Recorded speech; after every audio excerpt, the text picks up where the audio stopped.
and welcome to DM But Group Tuition, a place for all the rankers. આજે આપણે આપણા સિલેબસમાં જેનું weightage સૌથી વધારે છે એવા ટોપિકથી શરૂઆત કરીએ છીએ. ટોપિક એબ્સોલ્યુટલી એસે રાઇટિંગ ઓર પેરેગ્રાફ રાઇટિંગ જ છે. તમારામાંથી બહુ બધા લોકોને ક્યાંક કદાચ એવું લાગતું હશે કે હવે છોડો ને સર, એસેમાં શું કરવાનું, એસે તો વાંચી લેવાય.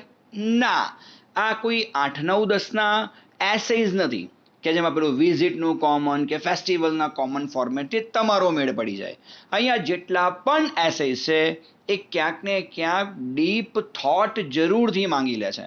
એટલે મારું ક્યાંક ને ક્યાંક એવું માનવું છે કે એકાદ વખત આરામથી એસેના 1-2 વિડીયો તમે આરામથી સાંભળી લો ને, 100% એસેમાં શું લખવું શું નહીં, 100% તમારો પ્રોબ્લેમ સોલ્વ થઈ જાય.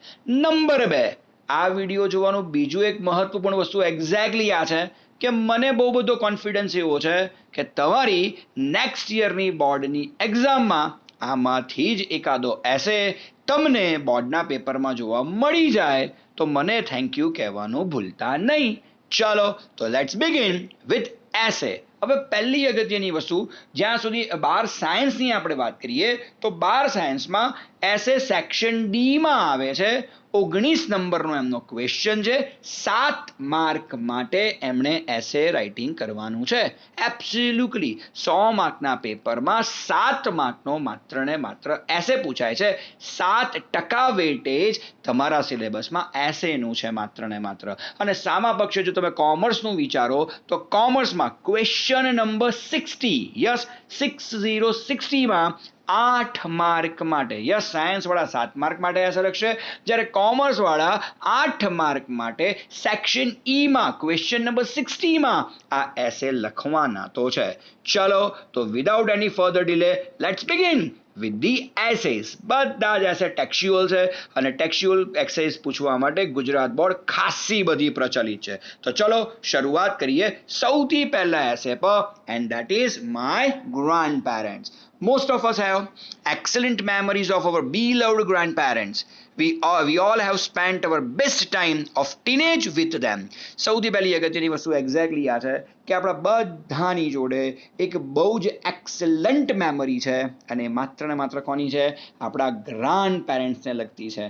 જોવા જેવી વસ્તુ એક્ઝેક્ટલી આ છે કે આપણે બધા લોકો જ્યારે આપણે ટીનેજ હતા, બહુ ઇનોસન્ટ હતા, ત્યારે આપણે બહુ બધો સમય એવો છે કે જે આપણે આપણા પેરેન્ટ્સ એટલે કે ગ્રાન્ડ પેરેન્ટ્સની જોડે વિતાયો તો હતો.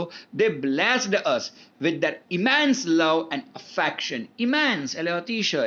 એ લોકોએ હંમેશા આપણને બ્લેસ શેનાથી કર્યા છે? તેમના લવ અને એફેક્શનથી જ કર્યા છે. Those are the lucky people who still enjoy the company of their grandparents. કોઈ સવાલ જ નથી. બહુ જ ટચ કરી જાય એવી લાઈન લખી છે. એબ્સોલ્યુટલી અહીંયા આપણે એવું જ કહીએ છીએ કે ભાઈ એ લોકો હજુ પણ બહુ જ નસીબદાર છે કે જે લોકોના ગ્રાન્ડ પેરેન્ટ્સ હજુ પણ એમની જોડે છે. A grandparent's presence in a child's life gives him the human sense that he may have lacked otherwise. હવે સમજી લો કે જો તમારા જીવનમાં ગ્રાન્ડ પેરેન્ટ્સનો કોઈ અતિ અગત્યનો કે કોઈ મહત્વની ભૂમિકા કે અગત્યનો રોલ રહ્યો છે તો એબ્સોલ્યુટલી તમને જે હ્યુમન સેન્સ જેને કહેવાય ને એનું જ્ઞાન માત્ર ને માત્ર આપણા ગ્રાન્ડ પેરેન્ટ્સ જ આપણને કરાવી શકે. જો એ ન હોત તો કદાચ આપણે આ સેન્સ, આપણે આ જ્ઞાન મેળવવામાં ક્યાંક ને ક્યાંક અધૂરા રહ્યા હોત. Their bedtime stories link us to the outer world. અને જ્યારે આપણે સૂતા હોઈએ ત્યારે હંમેશા બાને એક વસ્તુ તો કહીએ જ કે બા વાર્તા તો કહો. અને એબ્સોલ્યુટલી બા પાછા એવા જબરજસ્ત હોય કે કોઈને કોઈ રીતે જોડકડા જોડીને પણ વાર્તા બનાવી તો દે.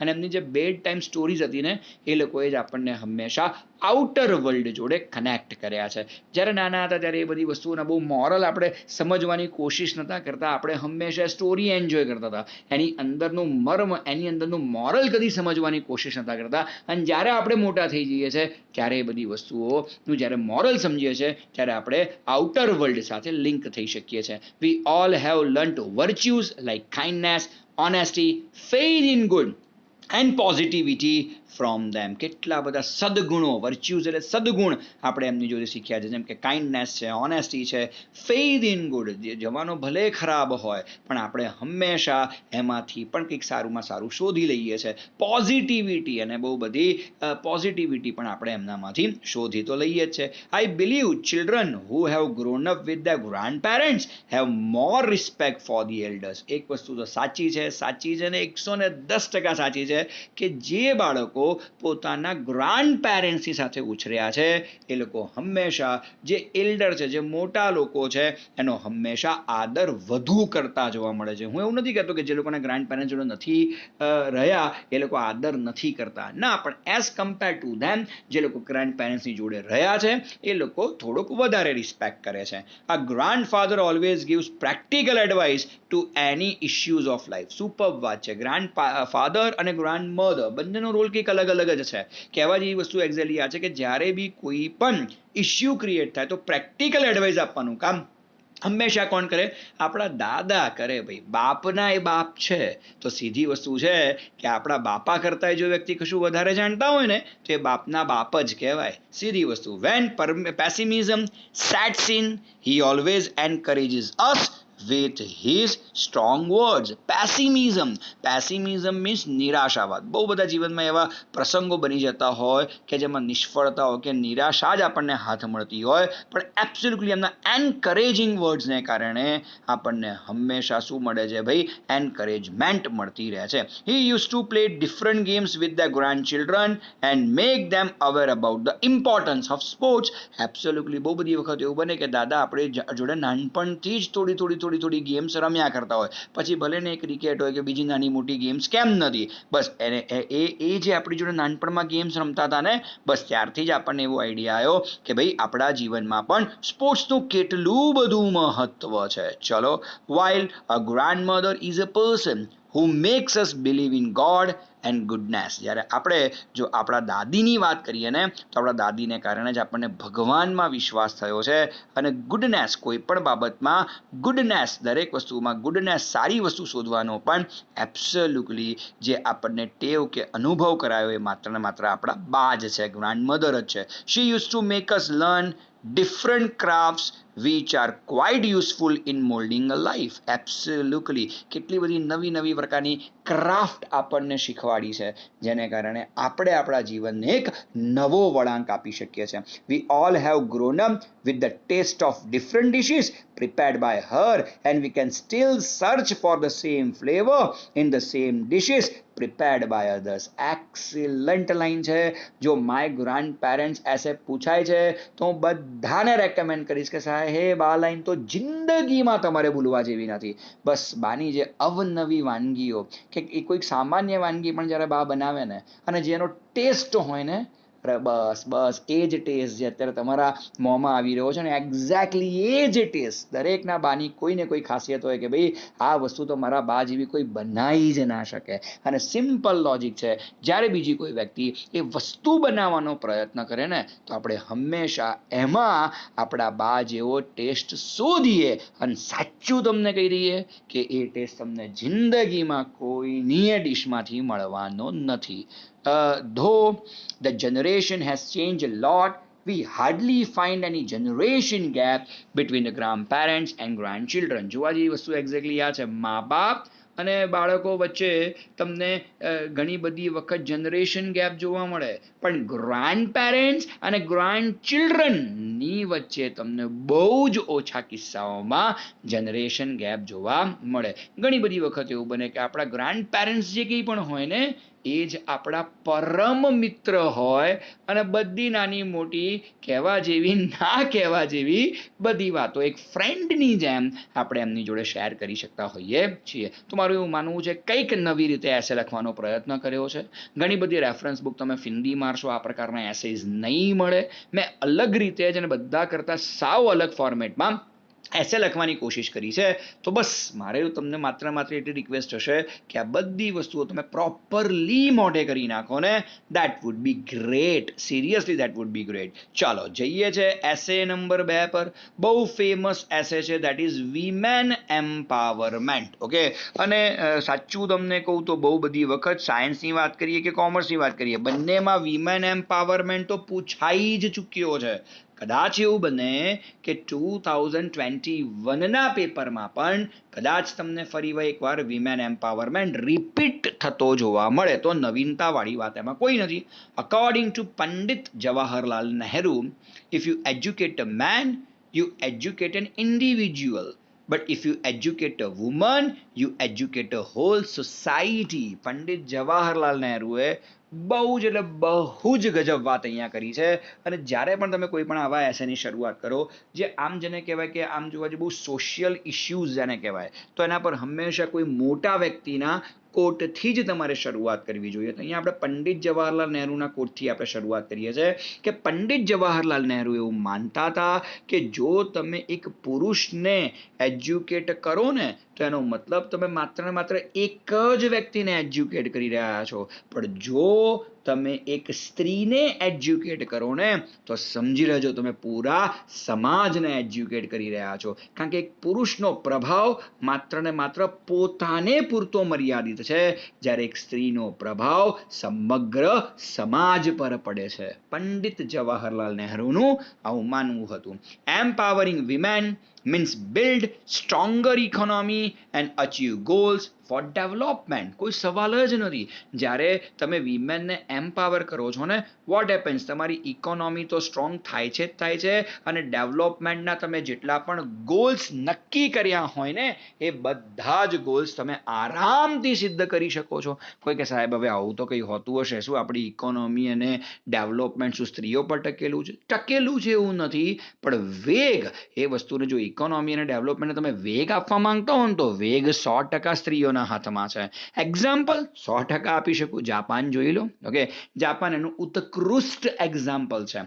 It also means to improve the quality of life for women in the male dominated world. 100% પુરુષ પ્રધાન દેશ છે આપણો દેશ જ, આખો પહેલેથી પુરુષ પ્રધાન રહ્યો છે.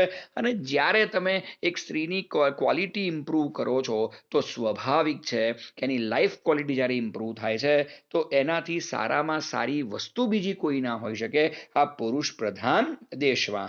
Van women have the rights to do what they want, a higher equality between man and women is established. જ્યારે તમે સ્ત્રીઓને પુરુષો જેટલા જ અધિકાર આપો છો ને, તો હંમેશા એક વસ્તુ બરાબર યાદ રાખજો કે તમે બંને વચ્ચે એક ઇક્વાલિટી એસ્ટાબ્લિશ કરી રહ્યા છો, જે રિયલ સેન્સની ઇક્વાલિટી કહેવાય તે. ચલો, there are many government organizations and individuals which support women financially. અને એબ્સોલ્યુટલી ગવર્મેન્ટ તો સપોર્ટ કરે જ છે, પણ બીજા ઘણા બધા એવા પ્રાઇવેટ એનજીઓઝ છે કે જે લોકો વિમેન એમ્પાવરમેન્ટને સાર્થક કરવા માટે જો એમને કોઈ નવો બિઝનેસ સ્ટાર્ટ કરવો હોય, તો ફિનાન્શિયલી એમને હેલ્પ કરે છે. Empowering women is to make them independent in all aspects from mind, thought, rights by leaving all the social and family limitations. કહેવા જેવી વસ્તુ એક્ઝેક્ટલી આ છે કે જ્યારે પણ તમે વિમેનને એમ્પાવર કરો છો ને, તો દરેક ક્ષેત્રમાં એમ્પાવર થવી જોઈએ. પછી માઇન્ડ હોય, થોટ હોય કે રાઇટ્સ હોય, બસ સિમ્પલ લોજિક ઇઝ ધીસ. પછી એમાં કોઈ પણ સામાજિક કે ફેમિલી લિમિટેશન્સ ન હોવી જોઈએ. આજે સમાજમાં પુરુષ માટે કે ફેમિલીમાં પુરુષ માટે કોઈ લિમિટેશન્સ નથી. બધી લિમિટેશન્સ તમે જુઓ ને, તો માત્ર ને માત્ર સ્ત્રીઓ અને છોકરીઓ પૂરતી જ મર્યાદિત છે. બસ જ્યારે આ બધી જ વસ્તુઓને તમે સમાનતાથી જોવાનું શરૂ કરશો ને, એ જ સાચા અર્થમાં એક વિમેન એમ્પાવરમેન્ટ બની રહેશે.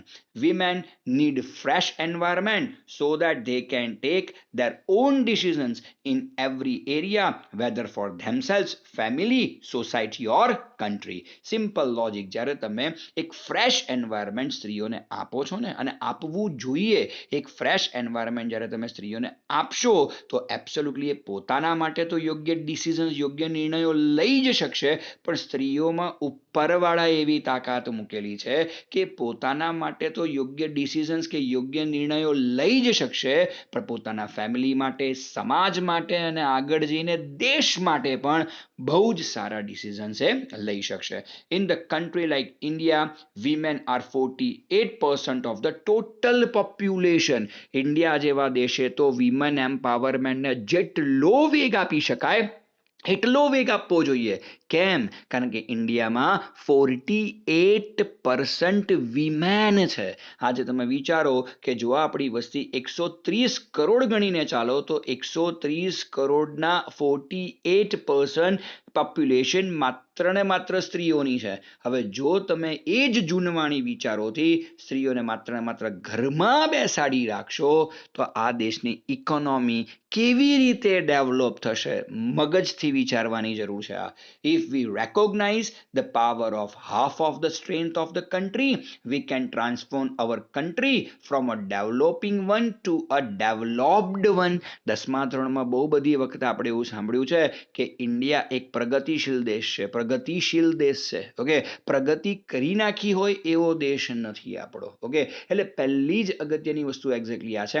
જો આપણે બહુ વહેલા જાગીને સ્ત્રીઓની આ શક્તિઓને સમજી લીધી હોત અને સ્ત્રીઓનો પણ ઇકોનોમીમાં સારું એવું યોગદાન આપવા દીધું હોત ને, તો સિમ્પલ લોજિક છે કે આજે આપણો દેશ પ્રોગ્રેસિવમાંથી પ્રોગ્રેસ્ડ કન્ટ્રી બની ચૂક્યો હોત. Okay, simple logic. પણ ક્યાંક એ વસ્તુ ચૂકી ગયા છો, કશો વાંધો નહીં, જાગ્યા ત્યારથી સવાર.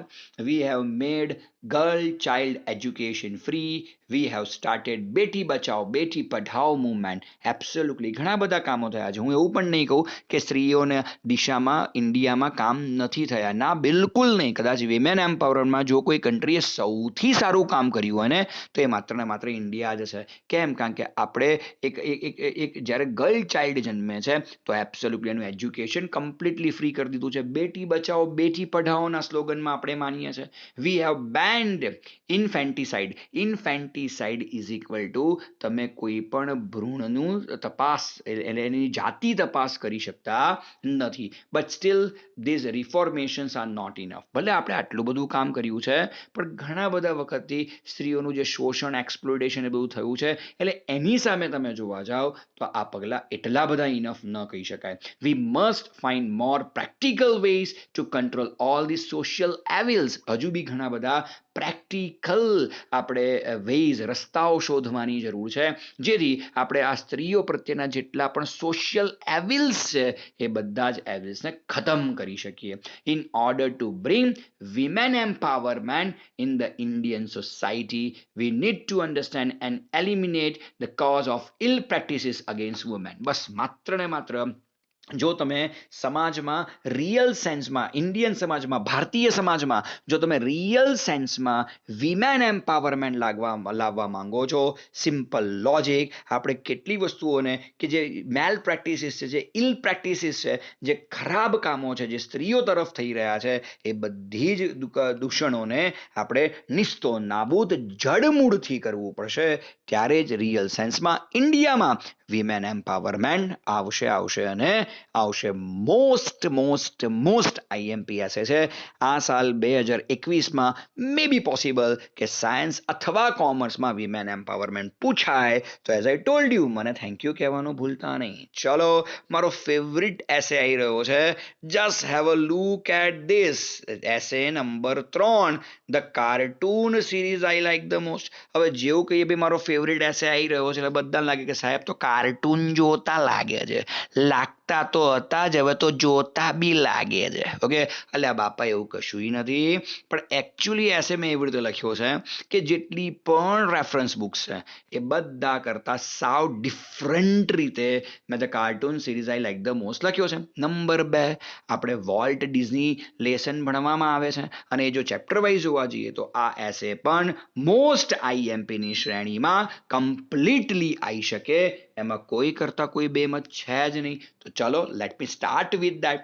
Cartoons have always attracted children. અહીંયા ભૂલથી કાર્ટૂન લખાયું છે પણ તમે કાર્ટૂન્સ કરી નાખજો. ચલો છોડો. Cartoons have always attracted children. The world of television is full of such cartoon characters. Absolutely કાર્ટૂન્સે હંમેશા બાળકોને અટ્રેક્ટ કર્યા છે અને જેટલા પણ કાર્ટૂન કેરેક્ટર્સ છે એ એબ્સોલ્યુટલી તમને ટેલિવિઝન પર એ ઢગલાના ભાવે તમને જોવા મળે. Like Chhota Bheem, Doraemon, Donald Duck, Mickey etcetera. મિકીનો ઉલ્લેખ કરજો કારણ કે વોલ્ટના લેસનમાં મિકીનો બહુ ઉલ્લેખ થયો છે, દેટ્સ વાય. તો આજકાલના જમાનામાં તો છોટા ભીમ છે, ડોરેમોન છે, ડોનાલ્ડ ડક લગભગ કોઈ નહીં જોતું હોય, મિકી વગેરે વગેરે વગેરે પ્રકારના કાર્ટૂન્સ કંઈક વધારે જ જોવા મળે છે.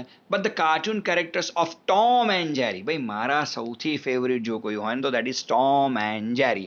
આજની તારીખમાં ટોમ એન્ડ જેરીનો એક નાનકડો એપિસોડ ચાલતો હોય ને ગમે એટલો મોટો વ્યક્તિ હોય 5 મિનિટ એ એપિસોડ જરૂરથી જોશે. ઓકે, અને મેં જોયું છે કે બહુ બધી reference book I have seen, પણ મોટાભાગની રેફરન્સ બુકમાં જ્યાં ડીએમ ભટ્ટ લેખક નથી એબ્સોલ્યુટલી ત્યાં મેં ટોમ એન્ડ જેરીનો ઉલ્લેખ કરતા કોઈને જોયા નથી. તો મારું એવું માનવું છે કે ટોમ એન્ડ જેરી થોડુંક યુનિક બની જશે લોકોની નજરમાં. તો absolutely Tom and Jerry have lasting impression on many. તમે જુઓ ટોમ એન્ડ જેરીની એક લાસ્ટિંગ ઇમ્પ્રેશન છે. લાસ્ટિંગ ઇમ્પ્રેશન મીન્સ ક્યારેય ભૂલી ન શકાય એવી ઇમ્પ્રેશન એણે ઘણા બધા લોકોના માઇન્ડમાં કરી છે. They have been entertaining the children and even youth since 1940, 1940થી. એટલે મારા ખ્યાલથી મિકી જેટલી સક્સેસ ટોમ એન્ડ જેરીની પણ કહેવાય તો એબ્સોલ્યુટલી 1940થી આ કાર્ટૂન સિરીઝ ચાલે છે અને હજુ પણ ફ્રેન્કલી સ્પીકિંગ હજુ પણ આવે તો એટલા જ ટીઆરપી સાથે આવે. The creation of those legendary character is William Hanna and Joseph Barbera. તમને હમણાં જ ખબર છે કે વિલિયમ હના હમણાં જ એક્સપાયર થયા ઇન 2020. ઓકે, એબ્સોલ્યુટલી 2020 બહુ જ ખરાબ યર રહ્યું યાર. બધા સારા સારા વ્યક્તિઓ ગયા અને ખરાબ વ્યક્તિઓ દુનિયામાં આવ્યા કોરોના ટાઈપના. ઓકે, તો સિમ્પલ લોજિક ઇઝ ધીસ કે વિલિયમ હના, જોસેફ બાર્બરા આ બે વ્યક્તિઓનું થોટ છે Tom and Jerry. It was originally release on February 10, 1914. ફેબ્રુઆરી 10, 1940માં ટોમ એન્ડ જેરીનો પહેલો એપિસોડ રિલીઝ થયો હતો ઇન યુનાઇટેડ સ્ટેટ્સ, એબ્સોલ્યુટલી યુએસએમાં. Is a series about a helpless cats never ending pursuit of a clever mouse. બસ આ story શેની છે તો અહીંયા સ્ટોરી એ એબ્સોલ્યુટલી ટોમ નામના એક બિલાડાની છે જે માત્ર ને માત્ર પરસ્યુ કોને કર્યા કરે છે તો એક હોશિયાર માઉસ જે જેરી છે એની પાછળ ને પાછળ જ પડ્યા કરો. દરેક એપિસોડની એક જ સ્ટોરી પણ તોય મજા આવે ભાઈ. Tom is a shimming cat and Jerry is a spunky mouse. Absolutely, shimming cat and spunky mouse. You must remember it. એક કેટનો પ્રકાર છે that's called shimming cat and Jerry is a spunky mouse. જે પ્રકારનો mouse છે સ્પંકી mouse છે, right. Basically Tom and Jerry centered on a never-ending rivalry between a house eat a mouse whose chases and battles often involve comic violence.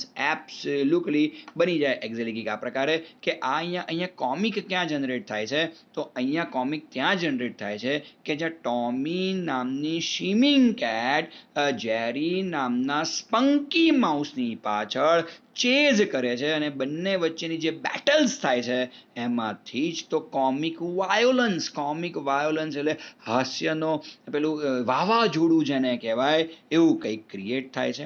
Almost every episode starts with a desperate scream of how to eat Jerry and Tom uses every strategy. તમે જુઓ સાહેબ દરેક એપિસોડની શરૂઆત માત્ર એવી રીતે જ થાય કે અહીંયા ટોમ આજે ગમે એમ કરીને જેરીને પોતાનો ખોરાક બનાવશે જ અને નવી સ્ટ્રેટેજીઓ આવી જ જાય. હું તો એવું જ કહીશ કે ભાઈ વિલિયમ હન અને બાર્બરાએ બહુ જ જોરદાર વસ્તુ કે બહુ જોરદાર સ્ક્રિપ્ટ લખેલી છે કે દર વખતે નવો આઈડિયા શું લાવો. ઓકે, દર વખતે નવી સ્ટ્રેટેજી ટોમ કઈ બનાવશે અને આપણને બી જ ઇંતજાર હોય કે કઈ સ્ટ્રેટેજી બનાવશે, કયા ટૂલ્સ વાપરશે, કયા વેપન્સ વાપરશે, એ બધી વસ્તુઓની આપણને ઇંતજારી હોય. યા Tom uses every strategy, tools and weapons to kill Jerry and Jerry keeps finding relevant means of way to escape. અને બને એક્ઝેક્ટલી આવું કે ભલે ને ટોમ ગમે એટલા પ્રયત્નો કરી લે, ગમે એટલા વેપન્સ વાપરી લે, ગમે એટલા ટૂલ્સ વાપરી લે, ગમે એટલી સ્ટ્રેટેજીઝ વાપરી લે,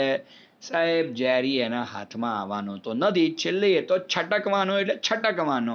વી learn many lessons from it also. બસ આ ટોમ એન્ડ જેરી આપણને હસાવે તો છે જ, પણ જીવનના ઘણા બધા લાઈફ લેસન્સ પણ ટોમ એન્ડ જેરી શીખવાડે છે. હા, ટોમ એન્ડ જેરી ઘણા બધા લાઈફ લેસન શીખવાડે છે. જુઓ, મેં અમુક લખીને રાખ્યા છે. Number 1, if you are witty your size does not matter at all. બહુ જ મસ્ત લાઈન છે. ઓકે, અને એસેમાં પણ આવું પોઈન્ટ વાઇઝ લખજો, તમારા પેપર ચેકર ખુશ થઈ જશે. કહેવાની વસ્તુ એક્ઝેક્ટલી આ છે કે જો તમે હોશિયાર છો, ચપળ છો, ચાલાક છો, ચતુર છો, તો size does not matter. Okay, Tom એ એબ્સોલ્યુટલી શીમિંગ કેટ છે, પણ સામે પેલો સ્પંકી માઉસ જે કંઈ પણ જેરી છે એ બેની સાઇઝમાં બહુ અંતર છે. જેરી એક માઉસ છે, એક ઉંદર છે, ઉંદરની સાઇઝ કેટલી હોય, પણ જો તમે વીટી છો તો size never matters. Confidence matters. હંમેશા જીવનમાં યાદ રાખજો, સાઇઝ નહીં, કોન્ફિડન્સ મેટર કરે છે. તમે જોજો કે જેરી જે પ્રકારે ટોમની સામે આવે, જે પ્રકારે એને ઉલ્લુ બનાવે ને જે પ્રકારે એના ચુંગાલમાંથી કે એની સ્ટ્રેટેજીઓમાંથી આઝાદ થઈ જાય ને, સાહેબ આ કોન્ફિડન્ટ માણસ જ કહી શકે. તો જેરીને તમે જ્યારે જુઓ છો ત્યારે તમને કોન્ફિડન્સ યાદ આવે ને આવે જ. કાશ બહુ બધી બાબતોમાં આપણો કોન્ફિડન્સ કંઈક આ પ્રકારનો હોત. Learn from your failures. Okay, આપણને એવું થશે ટોમમાંથી શું શીખવા મળે? બહુ સરસ વસ્તુ શીખવા મળે સાહેબ. ટોમ કેટલી બધી વખત 1940 યા 2020 છે, મન કહો તો એવો એક એપિસોડ બન્યો કે જેમાં ટોમે જેરીને પકડીને ખાઈ લીધો હોય? બિલકુલ નહીં, એવું એક પણ એપિસોડ નથી. રાઈટ, જે દિવસે એ એપિસોડ આવ્યો એ દિવસે ટોમ એન્ડ જેરી પૂરું થઈ જશે, એવો એક પણ એપિસોડ નથી. પણ તમે જુઓ, આટલા બધા નિષ્ફળતાઓ પછી પણ ટોમ પોતાના એકમાત્ર ગોલને છોડતો નથી. તો learn from your failures, face your difficulties bravely. જ્યારે જેરીમાંથી પાછું તમને એ બી શીખવા મળે કે ફેસ યોર ડિફિકલ્ટીઝ બ્રેવલી. ગમે તે હોય સાહેબ, ભાગે છે પણ લડે છે મારો બેટો બહાદુરીપૂર્વક. A little home, sufficient food and a true friend are enough to be happy. બસ જીવનમાં સૌથી મોટી શીખ જો ટોમ એન્ડ જેરી આપે ને તો આ જ છે. એક નાનકડું ઘર, પૂરતું ખોરાક, અને ભલે દુશ્મન જેવો ભાઈબંધ મળ્યો હોય તો એવો ભાઈબંધ કાફી છે સાહેબ જિંદગી જીવી લેવા માટે. બસ બહુ થઈ ગયું. આ 3 વ્યક્તિઓના સહારે આખી જિંદગી તરી જવાય, કોઈ વાંધો ના આવે.